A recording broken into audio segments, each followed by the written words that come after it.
Soy la periodista de investigación Anabel Hernández. ¿Sabes lo que encontraron las autoridades cuando revisaron los teléfonos de los policías municipales en Chiapas? Conversaciones directas con sicarios coordinando operaciones. ¿Sabes qué pasó cuando el ejército llegó sin avisar a 3 comandancias municipales? Descubrieron que 11 de los supuestos policías eran en realidad criminales con uniforme oficial. ¿Y sabes qué hicieron cuando rastrearon quién les había dado esos uniformes? El rastro los llevó directo al alcalde. Lo que estás a punto de descubrir es cómo el crimen organizado ya no solo controla las calles en ciertas zonas de México, controla los ayuntamientos completos, pone a sus propios alcaldes, infiltra a las policías municipales y opera con impunidad total hasta que alguien comete un error tan grande que ya no se puede ocultar. Quédate hasta el final, porque lo que voy a contarte sobre la caída del primer narcoalcalde de 2026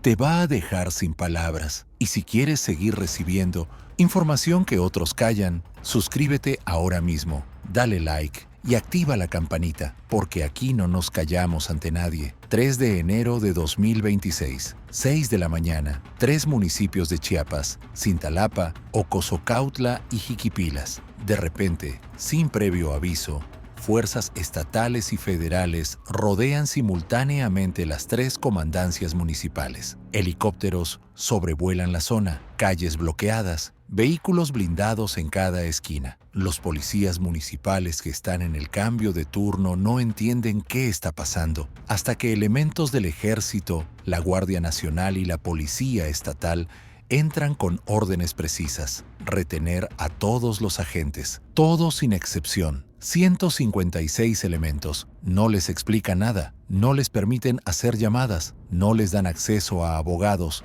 los suben a la fuerza a camionetas oficiales y los trasladan 80 kilómetros hasta Tuxtla Gutiérrez, la capital del estado. Las familias de los policías salen desesperadas, siguiendo el convoy sin saber qué está ocurriendo. El motivo oficial: exámenes de control de confianza. Pero aquí viene la primera bomba que te va a explotar la cabeza. Días después, el fiscal del estado, Jorge Llaven Abarca, reveló que de esos 156 policías detenidos, 11 fueron vinculados a proceso penal. La acusación: uso indebido de uniformes e insignias. ¿Entiendes lo que eso significa? No eran policías reales, eran sicarios del crimen organizado disfrazados de autoridad, criminales con placa oficial patrullando las calles, deteniendo personas, portando armas de alto calibre y cobrando un sueldo del gobierno. Coméntame ahora mismo, ¿crees que esto solo pasa en Chiapas?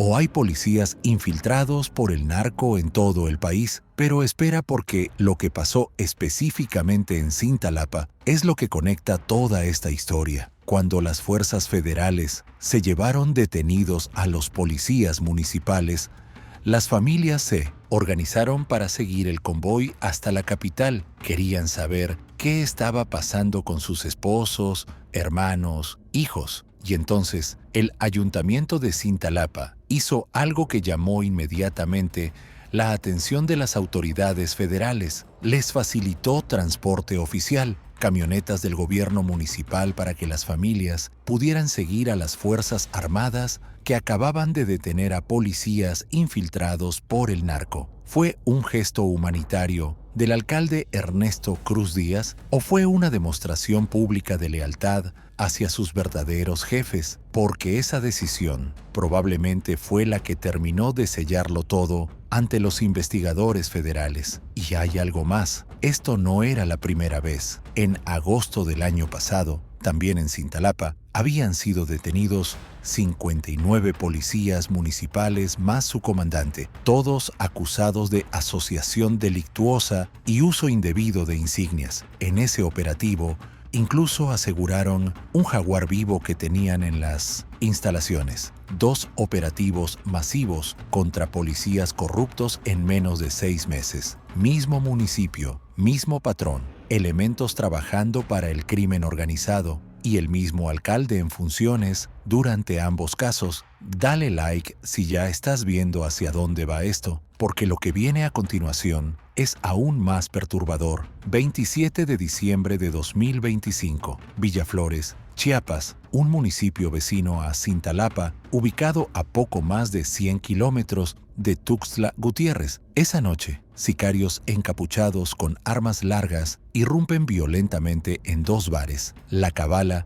y Sport Bar Anubis. Disparan indiscriminadamente, hieren a 3 empleadas, secuestran a 8 personas, incluyendo al dueño de uno de los establecimientos, y después prenden fuego a los 2 locales, dejándolos completamente destruidos. Es una escena de terror absoluto, clientes corriendo, empleados gritando, fuego consumiendo los edificios y los sicarios llevándose a las víctimas sin que nadie pueda hacer nada. Las familias denuncian de inmediato. La Fiscalía activa protocolos de búsqueda, movilizan unidades por toda la región, pero pasan las horas y no hay rastro de los desaparecidos. 24 horas después, encuentran el cuerpo del dueño de La Cabala, asesinado brutalmente. Otra víctima aparece con vida días después, pero 6 personas siguen desaparecidas. ¿Dónde están? ¿Quién se los llevó? ¿Por qué atacaron esos bares específicamente? Y entonces, 30 de diciembre,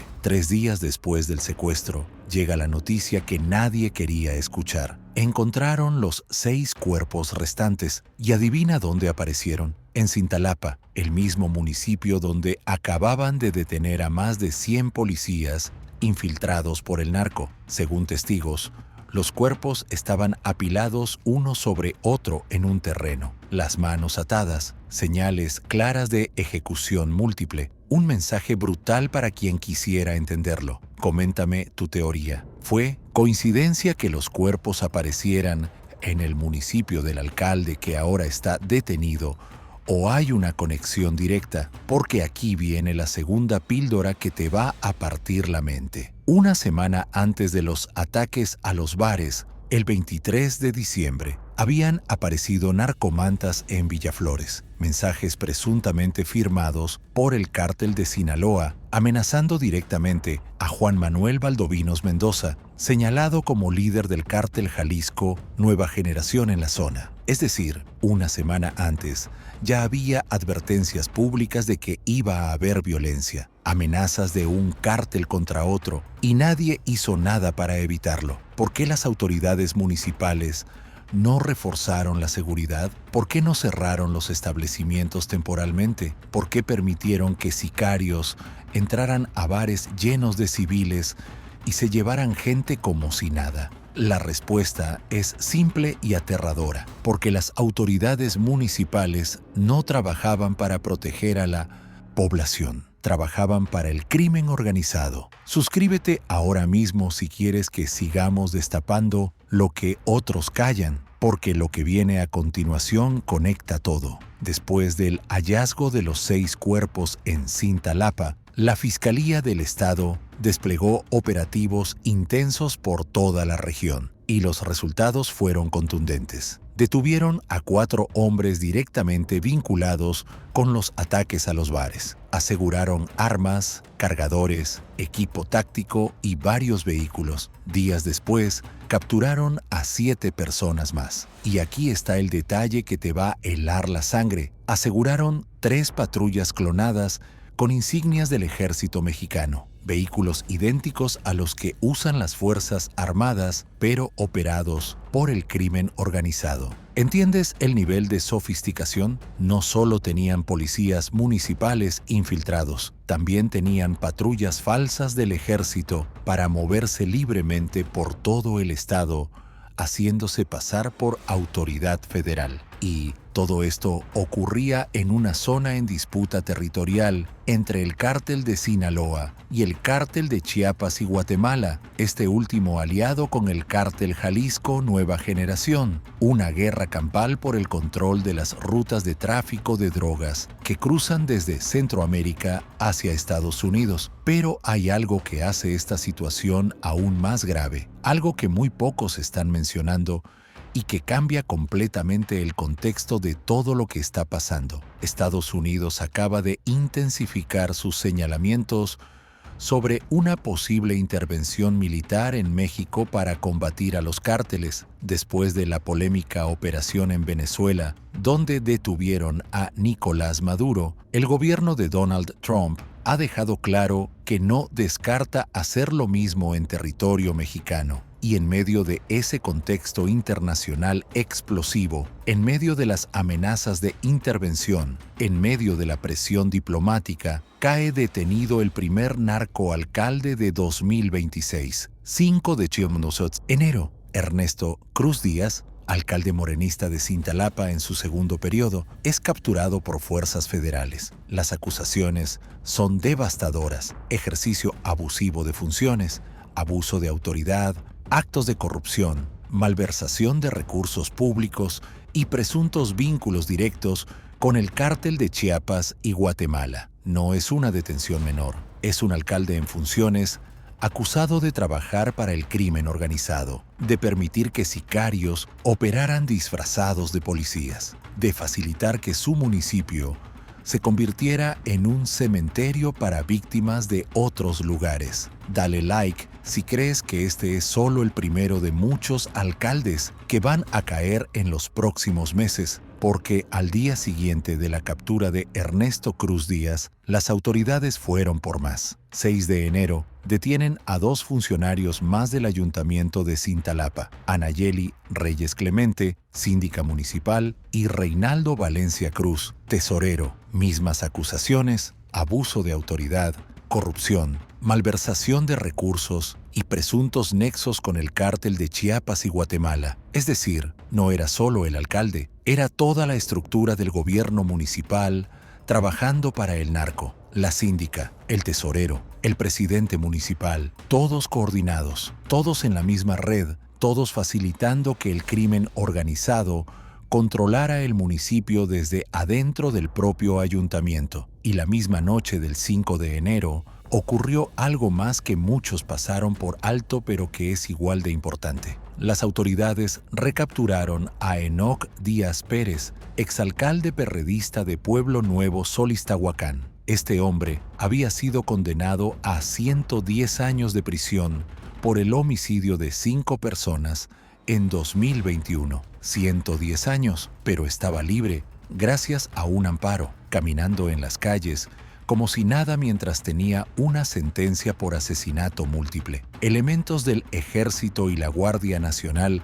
lo encontraron y lo recapturaron junto con su hermano, Samuel Díaz, acusado de ser jefe de un grupo paramilitar. ¿Y sabes a dónde los trasladaron? Al penal de Cintalapa, el mismo municipio donde ese mismo día habían detenido al alcalde en funciones. Coméntame ahora mismo, ¿crees que todas estas detenciones en el mismo día fueron coincidencia o fue un operativo coordinado para desmantelar toda una red? Porque la realidad es que lo que estamos viendo en Chiapas no es un caso aislado, es el reflejo de algo mucho más grande y sistémico que está pasando en México. Mientras en Chiapas caía el primer narcoalcalde, en Sinaloa la situación tampoco estaba tranquila. 4 de enero, un elemento de la Guardia Nacional es secuestrado en Mazatlán por sicarios. Despliegan un operativo masivo de rescate con Ejército, Marina y la propia Guardia Nacional. 8 horas después, lo liberan los propios delincuentes. El guardia presentaba múltiples golpes y al día siguiente, 5 de enero, secuestran a otro elemento de la Guardia Nacional en Culiacán. El segundo secuestro en menos de 24 horas. Esta vez ni siquiera informaron oficialmente del plagio. Se supo cuando el agente apareció abandonado en una carretera con golpes en todo el cuerpo. 2 elementos de la Guardia Nacional secuestrados y torturados en 2 días. Y lo más aterrador, en ambos casos, los liberaron vivos pero con un mensaje claro: nosotros podemos tocarlos cuando queramos. Nosotros decidimos si viven o mueren. También en Sinaloa, 22 de diciembre atacan un casino en Culiacán y el 6 de enero, apenas unas semanas después, vuelven a atacar el mismo casino y simultáneamente una gasolinería de Pemex. Ataques coordinados con armas de alto calibre, sin detenidos, sin consecuencias. Activa la campanita ahora mismo porque esto no ha terminado. Al contrario, apenas está comenzando. Y aquí viene la reflexión final que necesito que entiendas. Todo lo que te acabo de contar, todas estas detenciones, todos estos ataques, todos estos secuestros, están ocurriendo en un momento clave. Estados Unidos acaba de presentar una acusación formal contra Nicolás Maduro, donde involucra directamente a México. En el documento judicial, señalan que entre 1999 y 2020, nuestro país no solo fue un lugar de tránsito para la cocaína sudamericana, fue una plataforma logística clave para el llamado Cártel de los Soles. Según el gobierno estadounidense, durante los gobiernos de Ernesto Zedillo, Vicente Fox, Felipe Calderón, Enrique Peña Nieto y Andrés Manuel López Obrador, el territorio mexicano funcionó como punto de enlace financiero, marítimo y operativo para el narcotráfico internacional. Es una acusación directa, pública, en una corte de Nueva York, y eso le da a Estados Unidos más elementos legales para justificar una eventual intervención en territorio mexicano bajo el argumento de combatir el narcoterrorismo. México llevó el tema ante la Organización de 1800 Estados Americanos. El representante mexicano, Alejandro Encinas, expresó su preocupación por las amenazas de Donald Trump de expandir operaciones militares más allá de Venezuela hacia otros países de la región. Pero aquí está la ironía brutal. El mismo Alejandro Encinas, que ahora condena las amenazas de intervención, en 2009, cuando era presidente de la Cámara de Diputados por el PRD, ayudó a esconder a Julio César Godoy Toscano, un político con ligas comprobadas con el cártel de la familia michoacana. Lo ocultaron para que rindiera protesta como diputado y obtuviera fuero. La operación fue un éxito. Meses después, le retiraron el fuero, pero ya era tarde. Julio César Godoy Toscano sigue prófugo de la justicia hasta el día de hoy, y su hermano Leonel Godoy es diputado del partido en el poder. ¿Entiendes la hipocresía? El mismo funcionario que protegió a un político ligado al narco ahora representa a México denunciando intervenciones extranjeras contra el crimen organizado. Coméntame, ¿crees que México tiene autoridad moral para quejarse de intervenciones cuando tiene alcaldes trabajando para el narco y funcionarios que protegen criminales? La presidenta Claudia Sheinbaum ha rechazado repetidamente cualquier intervención estadounidense en territorio mexicano. Pero el 6 de enero, por primera vez, reconoció públicamente que la nueva postura de Estados Unidos frente al narcotráfico les da más elementos legales para una eventual intervención. El hecho de que reclasifiquen a los cárteles como organizaciones terroristas y al fentanilo como arma de destrucción masiva cambia completamente el marco legal. Ya no estamos hablando de combate al narcotráfico, estamos hablando de combate al terrorismo, y eso permite acciones militares que antes no eran justificables. Es en este contexto explosivo, con amenazas de intervención, con presión internacional, con acusaciones directas contra México en cortes estadounidenses, que cae el primer narcoalcalde de 2026. Y no es casualidad que sea ahora, no es casualidad que el operativo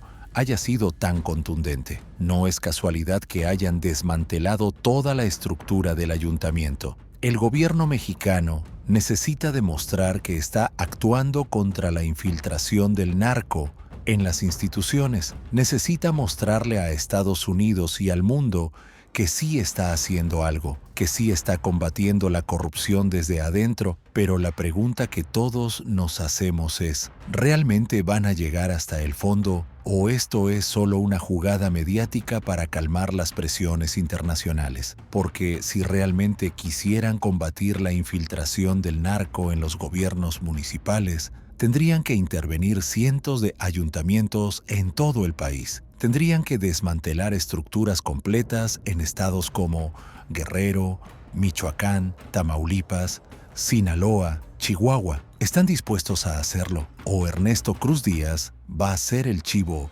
expiatorio perfecto para decir que ya actuaron mientras todo lo demás sigue igual. Dale like si crees que este caso va a quedar en el olvido como tantos otros, o si realmente marca el inicio de una limpieza profunda en los gobiernos municipales, porque la realidad es brutal. En México, el crimen organizado ya no se conforma con controlar las rutas de droga. Ahora controla gobiernos completos, elige alcaldes, infiltra policías, maneja presupuestos públicos, decide quién vive y quién muere en territorios enteros. Y el método es siempre el mismo. Identifican municipios estratégicos, cooptan a los candidatos o imponen a los suyos, infiltran las corporaciones policiales y operan con impunidad total hasta que alguien comete un error tan grande que ya no se puede ocultar. Cintalapa era un municipio completamente tomado. Policías falsos, alcalde corrupto, funcionarios cómplices, todo coordinado para que el cártel de Chiapas y Guatemala operara libremente. ¿Cuántos municipios más están en la misma situación? ¿Cuántos alcaldes más están en la nómina del narco? ¿Cuántas policías municipales más son en realidad brazos armados de los cárteles? Coméntame ahora mismo. ¿Crees que el gobierno tiene el control del país o ya lo perdimos en zonas como Chiapas, Sinaloa, Guerrero y Michoacán? Y la pregunta más importante de todas, ¿quién será el siguiente narcoalcalde en caer? ¿O esto va a quedar en una sola detención mediática? Porque esa pregunta está resonando en cada ayuntamiento, en cada comandancia municipal, en cada estructura de gobierno local, donde el crimen organizado ya metió las manos. Si este análisis te pareció importante, si crees que más gente necesita saber lo que realmente está pasando en México, dale like ahora mismo. Comparte este video, suscríbete al canal porque nosotros no nos callamos ante nadie. Hacemos periodismo independiente sin recursos del gobierno ni de empresas grandes. Tu apoyo es lo que nos permite seguir destapando casos que incomodan al poder, casos que otros prefieren ignorar. Verdades que duelen pero que necesitan ser dichas. Nos vemos en el próximo análisis. Y recuerda, la verdad incomoda, pero el silencio mata.